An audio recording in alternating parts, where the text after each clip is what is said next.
meteorologist Chase Jones.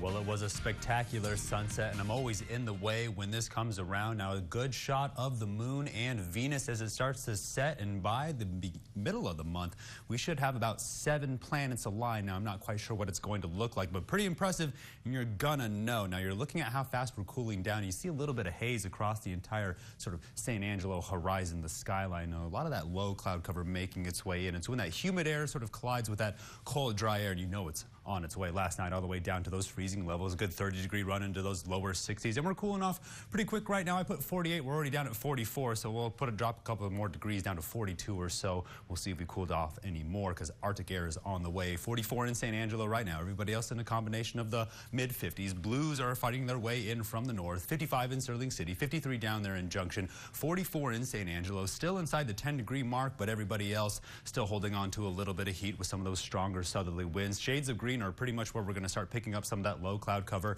and you can associate that with sort of the dew point and relative humidity. Dew points are up there in those 40s and those 50s, while the humidity indices are reaching the atmospheric tipping point. So we're looking at some pretty dense fog. You saw it this morning as it sort of lingered around, slowly burned off, and we're going to see the same thing tomorrow because it's fueling the ice storm around Kansas. Now, we have our eye on the low cloud cover pushing in with the shades of blue around sort of East Texas. It gets a lot more intense and a lot more severe as it moves off towards the east, and it turns into a massive winter storm. Then it's going to pull all that cold air in from the north. It's going to slide its way down to the Concho Valley, and then another system going to make its way right in behind it, and it's going to keep us there for a while. So let's sort of break this down in the upper level pattern. Here's the cutoff low that's going to push us below freezing by this weekend. Right behind it, another one's going to cut off somewhere around the Four Corners, if not Baja California. Now, when we talk about this into the summer, you saw something like this system push a lot of moisture up near the Concho Valley. In this case, it's going to be a lot of cold weather associated with some of those freezing levels. It's going to push all the way from the Great Lakes all the way down across the Four Corners. That includes us here in the Concho Valley. Now, by Thursday,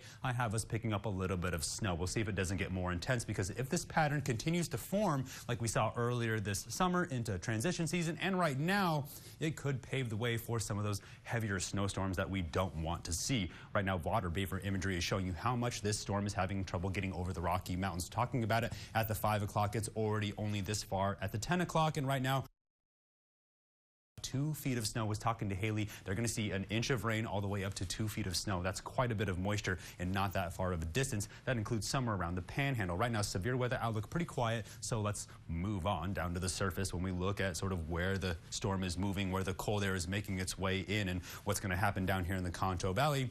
Let's push you into the future cast so we can get a better idea of some of this low cloud cover that makes its way in by tomorrow morning. Look how widespread it is. There's our snowstorm, our ice storm moving across Kansas. There's our cold weather sliding in. It gets all the way down near the Panhandle, and look how severe it's going to turn as it starts to move off towards the east. There it starts to develop somewhere around eastern Mississippi, if not the northern part of Tennessee, and then it starts to slide off towards the east, getting progressively worse with all that cold, dry air sliding in right behind it. Off towards the Rocky Mountains, that next system making its way in, that's the one I have my eye on for some of that sort of snowfall. But tomorrow, we're talking about the winds starting out from the south, warming up. Then by Sunday around lunchtime, they're going to push out of the north pretty strong, somewhere around 20 miles per hour. That's where we're going to feel that Arctic air. So by Sunday morning, we're already on the cool down all the way down below freezing. So tonight, only a couple more degrees to go. We're on the lookout for some of that low cloud cover. Then tomorrow, up into the 70s. Going to be a pretty breezy day, but then we're going to drop back down into those 40s. From there, we continue to cool down by Sunday. Here comes that Arctic air down into the 50s, then below freezing. People, pets, plants, and pipes, let's be ready. So when it gets here, we're ready to go. Insulate as much as you can, because we stay that way well into that second week of January, that second week of 2025. By Thursday, I have a little bit of snow, and then we sort of warm up, but we're still hanging out below freezing. Stay tuned on more of the break. You're watching KSAN News at 10. But first, a quick look at the stock market.